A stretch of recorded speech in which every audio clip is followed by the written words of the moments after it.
Hey everybody, AC here, and welcome to not really a theory, but like a little talk. I just want to have a little talk, just between you and me. There is a problem with open world games, and it is a pretty big problem. Think about some of the big open world games that have come out over the last few years. Your Insomniac Spider-Mans, your Hogwarts Legacy, your Pokemon Scarlet and Violets, um, Bowser's Fury, Breath of the Wild, and Tears of the Kingdom, Sonic Frontiers. There is an issue. There's an issue with having everything go open world. Now, I love each of these games that I've listed off. Every single one of those games I've listed off, I love them. They're all fantastic games. Absolutely adore them. But here is the big problem. In earlier games, take take Pokemon as a take Pokemon for as a perfect example. In earlier games, you could the path was very linear. You knew exactly where you were supposed to go. In an open world Pokemon game, that's no longer an issue, and that can be good. That can be a really good thing. I love Pokemon Violet. I play Pokemon Violet all the time. Absolutely love this game. Very fun. And same thing goes with Breath of the Wild and Tears of the Kingdom. Absolutely love these games. They're so good. They are both wonderful games. But there's a problem with them. In earlier Zeldas, when there was a linear path, you could get away with having several different versions of Hyrule that are so vastly different from one another. There are so many different interpretations of what Hyrule is like and the map of Hyrule. There are several interpretations of it throughout the Zelda franchise. And Breath of the Wild and Tears of the Kingdom is by far the most fleshed out map we have ever had in a Zelda game. Like it is by far the best Hyrule we have ever gotten. But now what?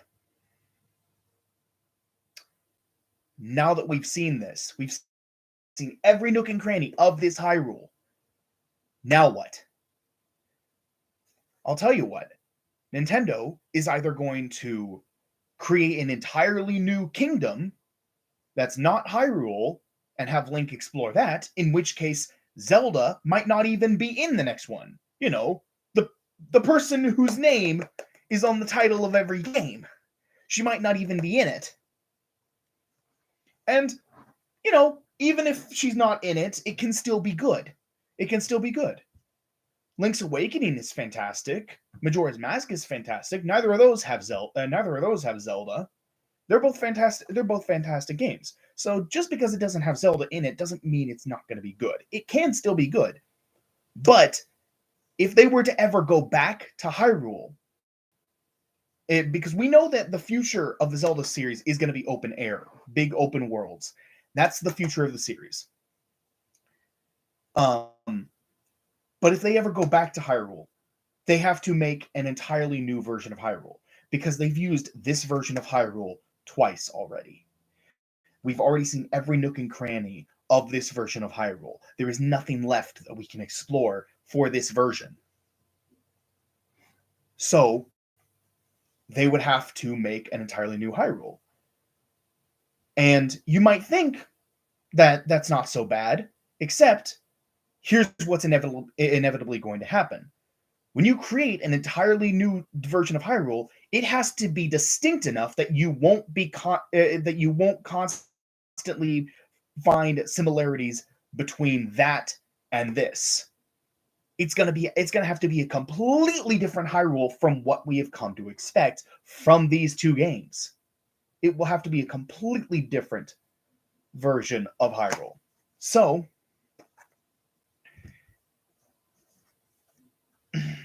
and even if you have it be completely different, people are still going to compare it.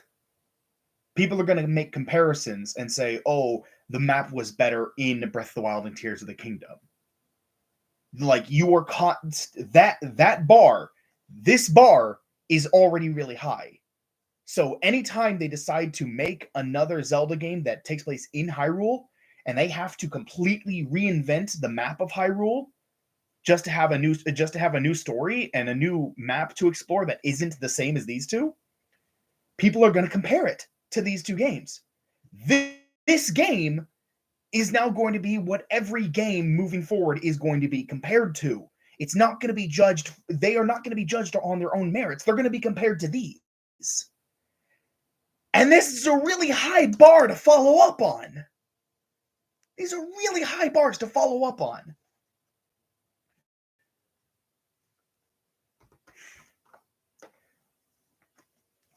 Hogwarts Legacy. Hogwarts Legacy. Which I recently finished playing on my channel, and I wanted to wait till I finished that before I made this video. And that game, I was so curious what they could possibly do with that game to, make the world seem more fleshed out, make it feel more real.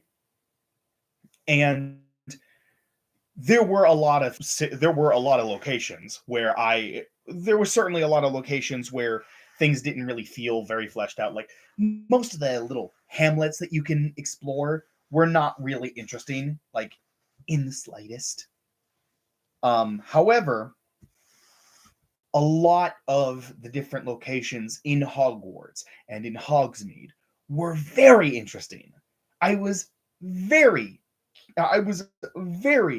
happy about I was very happy about now I was very happy with getting to explore Hogwarts and getting to explore Hogsmeade. That was really interesting. That was really fun. But now we're not going to be able to get any more good Harry Potter open world Harry Potter games because this is a very distinct world. Harry Potter is a very distinct world, and if you're going to make another Harry Potter game, it's going to have to use the same map. The only things you could add to it is the Ministry of Magic, Diagon Alley, and I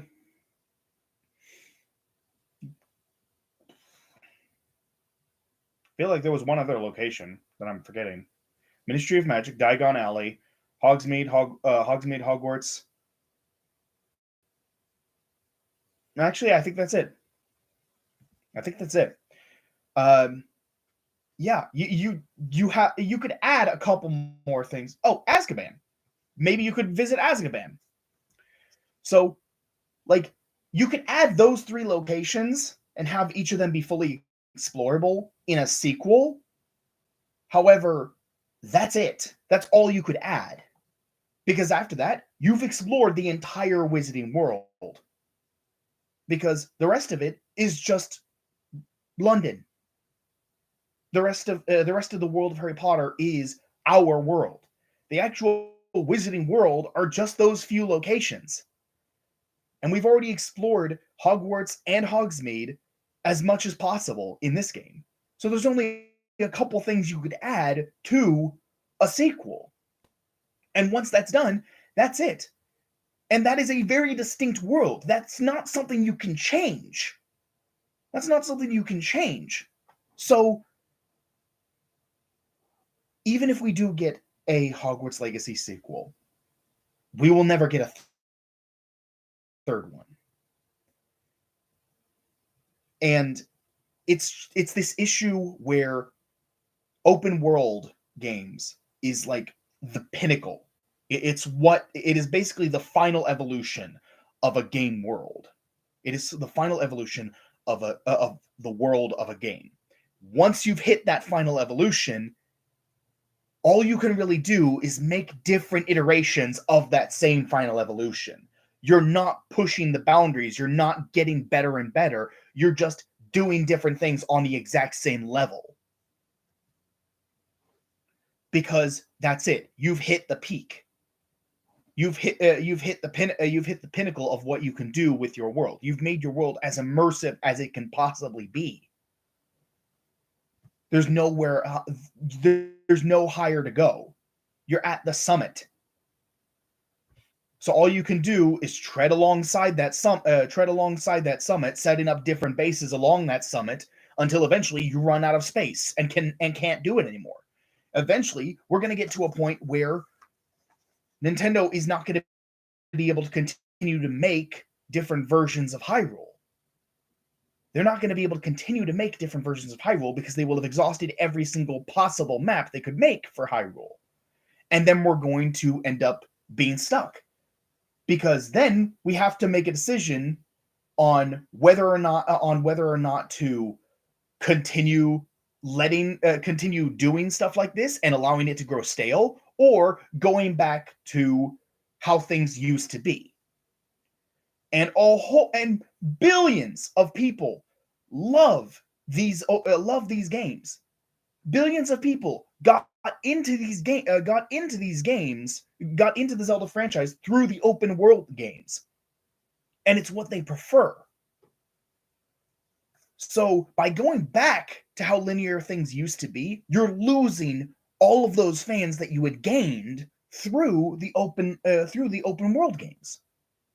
And all you have left are the fans that you had prior to that. And those fans are getting up in years. So as much as I love open world games, I am worried that it is not sustainable. Continuously making open world games is not sustainable because there are only so many times you can remake the exact same map before it becomes stale and boring.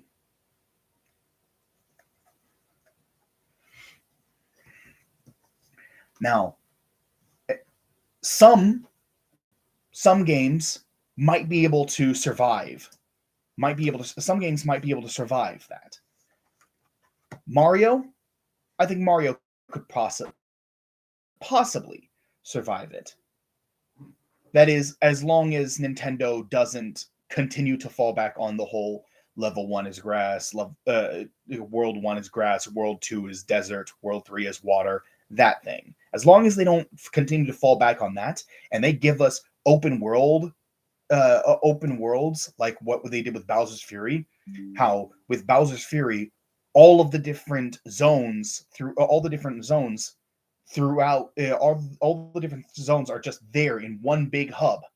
They're all just there, and you make your way from one to another, to another, to another, to another, doing each of them in whatever order you want, and collecting as many cat shines as you want in whatever order you want. It's all very seamless and enjoyable. And they could potentially make several open world games as long as they don't force themselves into that whole gimmick that they had for a lot of the mainline Mario games. As long as they expand and actually allow their team to make worlds based on whatever they want, then yes, I could see Mario making open world games for many years to come. And the same could be said for Pokemon, for the Pokemon Company, because every Pokemon generation is based on a different location in our world. Scarlet and Violet is based on Spain. So as long as there's a new location, a new country, a new continent that they can adapt into a world, they can continue to make open world games. They can continue to make open world games.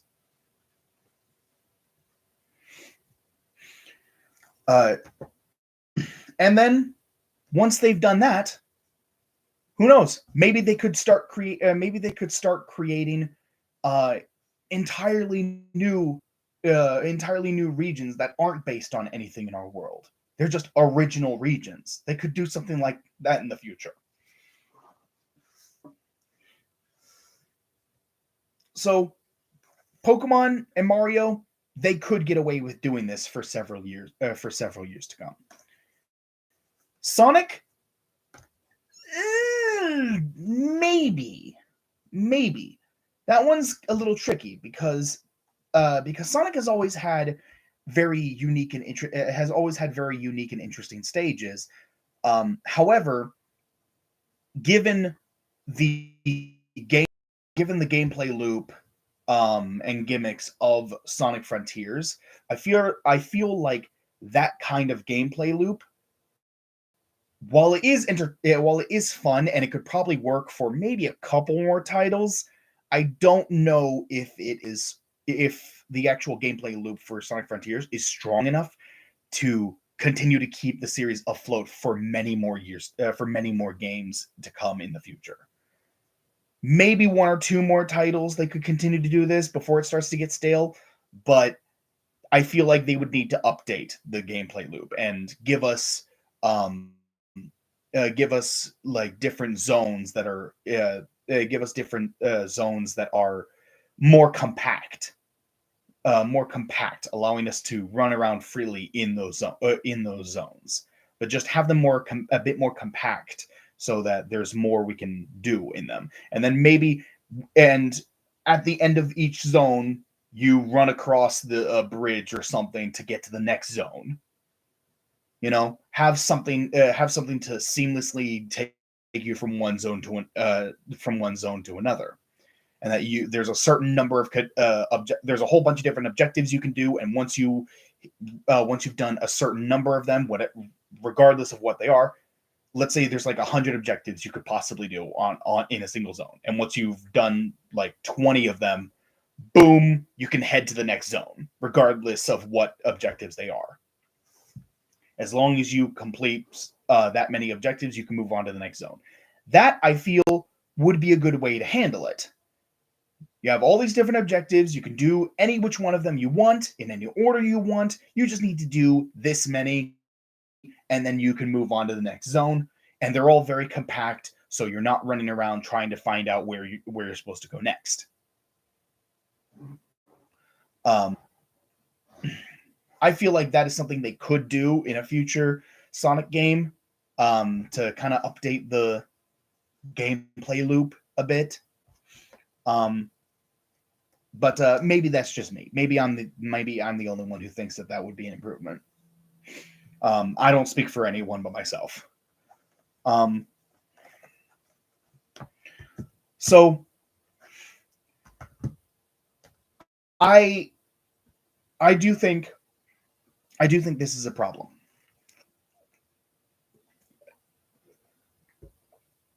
I do think that this is a problem that needs to be addressed, because I do think that the future of games is open world games. But I don't think that should be the future of all game franchises. Spider-Man, nope. Keep him away from open world. As much as it would be fun, as fun as the Insomniac Spider-Man games are, as much as I absolutely love Spider-Man 1 and 2, and I do enjoy the gameplay of Miles Morales. I don't like the story, but I do love the gameplay of Miles Morales. As much as I love the gameplay and the worlds that you play in, it is not it is not going to work as it is not going to work as a continuous series. The next Spider-Man game, Spider-Man 3, the next Insomniac Spider-Man game, Spider-Man 3 is going to be the last in the series, and thank goodness for that, because um we're just exploring the exact same New York every time. We're exploring the exact same New York each time, and it's starting to get stale. It is this New York is starting to get stale, and I don't see this getting any better. I don't see the open world aspect of these games getting any better.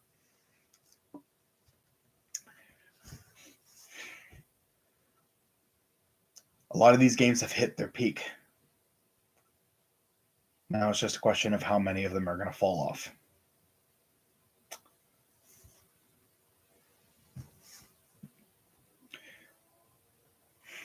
So, what do you guys think? Do you think I have a point? Is this an issue worth worrying about, or am I just being overly pessimistic about this whole situation? Am I just overly concerned about something that isn't going to be an issue, or do we actually have a problem on our hands about open world games? Let me know in the comment box below. I would love to talk about this with you guys.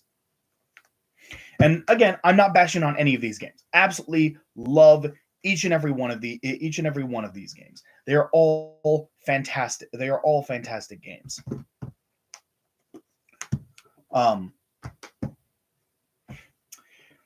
I just wanted to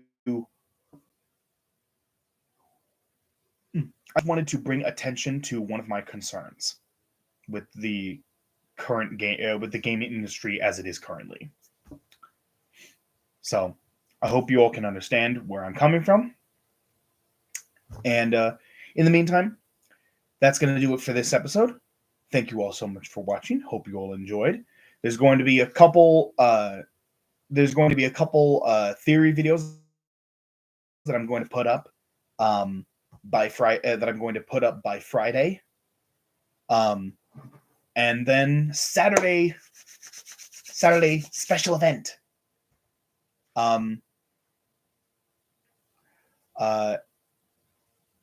It is Saturday, right? It is going to be Saturday, right?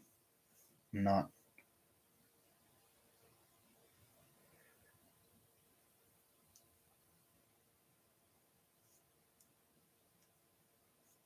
All right, let's see.